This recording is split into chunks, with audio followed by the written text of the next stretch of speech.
Mark chapter 5. Jesus heals the Gerasene demoniac. They came to the other side of the sea, to the country of Gerasenes.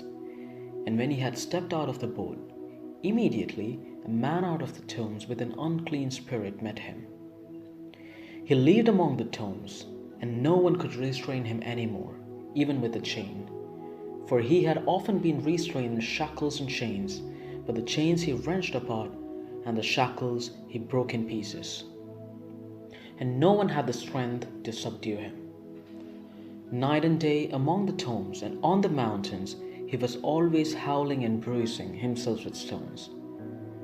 When he saw Jesus from a distance, he ran and bowed down before him, and he shouted at the top of his voice, "What have you to do with me, Jesus, Son of the Most High God? I adjure you by God, do not torment me."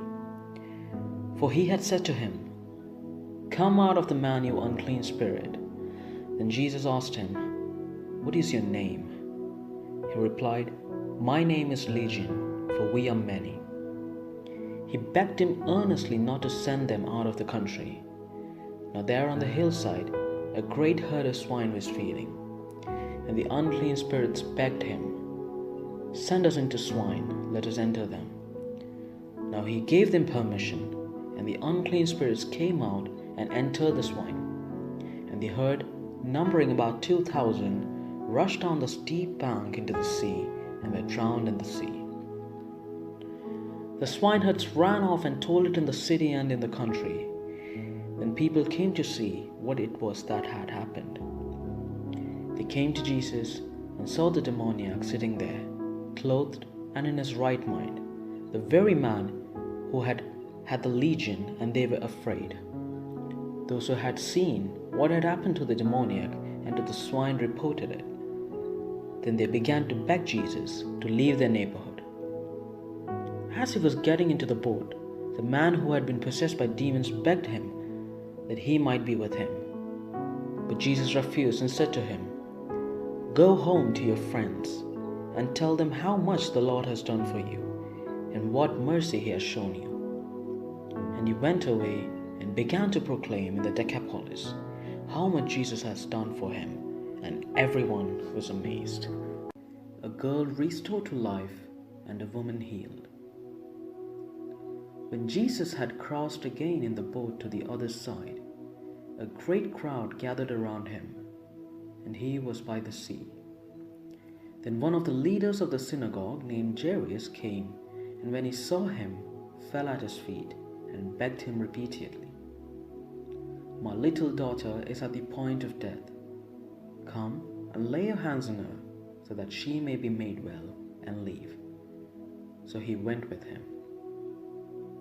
And a large crowd followed him and pressed in on him. Now there was a woman who had been suffering from hemorrhages for 12 years. She had endured much under many physicians and had spent all that she had, and she was no better, but rather grew worse. She had heard about Jesus and came up behind him in the crowd and touched his cloak. For she said, "If I but touch his clothes, I will be made well." Immediately her hemorrhage stopped, and she felt in her body that she was healed of a disease. Immediately aware that power had gone forth from him, Jesus turned about in the crowd and said, "Who touched my clothes?" And his disciples said to him, "You see the crowd pressing in on you. How can you say, 'Who touched me?'" He looked all around to see who had done it. But the woman, knowing what had happened to her, came in fear and trembling, fell down before him, and told him the whole truth. He said to her, "Daughter, your faith has made you well. Go in peace and be healed of your disease." While he was still speaking, some people came from the leader's house to say, "Your daughter is dead. Why trouble the teacher any further?"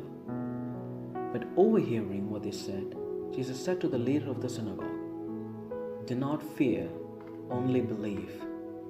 He allowed no one to follow him except Peter, James, and John, the brother of James. When they came to the house of the leader of the synagogue, he saw a commotion, people weeping and wailing loudly.